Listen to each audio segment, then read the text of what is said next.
வணக்கம் மக்களே. விஜய் முதலமைச்சரானால் இபிஎஸ்க்கு விளையாட்டுத்துறை அமைச்சர் பதவி. புகழேந்தி சொன்ன இந்த தகவலை பற்றி இந்த வீடியோவில் பார்க்கலாம் வாங்க. விஜய் முதலமைச்சரானால் எடப்பாடி பழனிசாமிக்கு விளையாட்டுத்துறை அமைச்சர் பதவி கிடைப்பதற்கு ஒப்பந்தம் செய்து கொள்ளட்டும். அதிமுகவை அளிக்கும் சக்தியாக எடப்பாடி பழனிசாமி உள்ளார் என புகழேந்தி அவர்கள் விமர்சித்துள்ளார். ஒசூரில் செய்தியாளர்களிடம் பேசிய புகழேந்தி அவர்கள், தற்பொழுது எடப்பாடி பழனிசாமிக்கு அண்ணா உருவம் பதித்த அதிமுக கொடியாக தெரியவில்லை. நடிகர் விஜயின் தமிழக வெற்றிக் கழக கொடியை காட்டி அது பறக்கிறது என கூறும் எடப்பாடி பழனிசாமி அவர்கள், அதிமுக கொடி என்னவாயிற்று? கூட்டணியில் உள்ள பிஜேபி இதை ஒப்புக்கொள்கிறதா?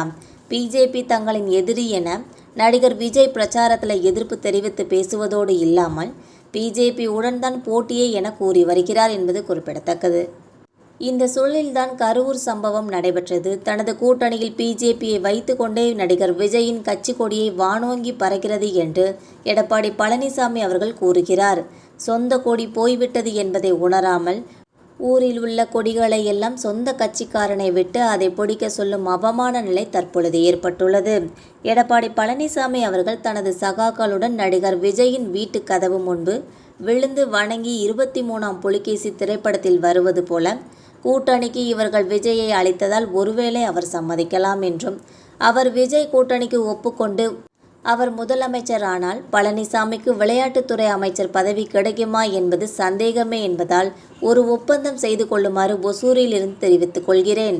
அண்ணா திமுகவை அழித்து கொண்டிருக்கும் ஒரு பிறவியாக எடப்பாடி பழனிசாமியை நான் பார்த்து கொண்டிருக்கிறேன்.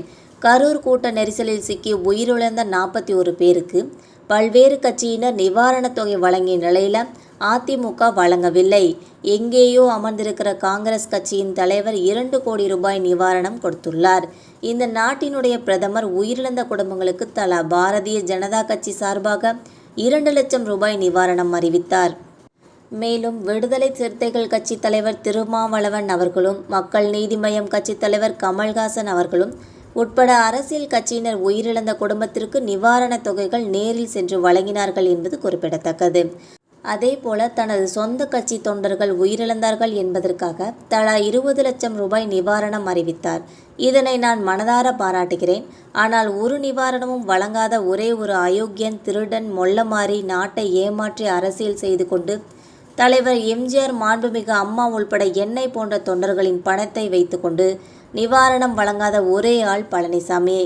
பிணத்தை வைத்து கொண்டு அரசியல் செய்வதை விட கேவலமான அரசியல் என்பது இருக்காது.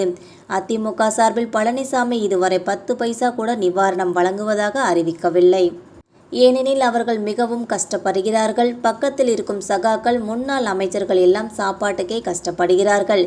அவ்வளவு பணம் வைத்து கொண்டு மனமில்லாத அயோக்கியர்கள் அவர்கள். பழனிசாமிக்கு நிவாரணம் வழங்க மனம் வராது. கொள்ளை அடிக்கத்தான் தெரியும். புரட்சி தலைவர் மற்றும் அம்மாவை போல் அவர் என்றைக்கும் அச்சய பாத்திரமாக மாற மாட்டார் என்று கடுமையாக விமர்சித்துள்ளார்.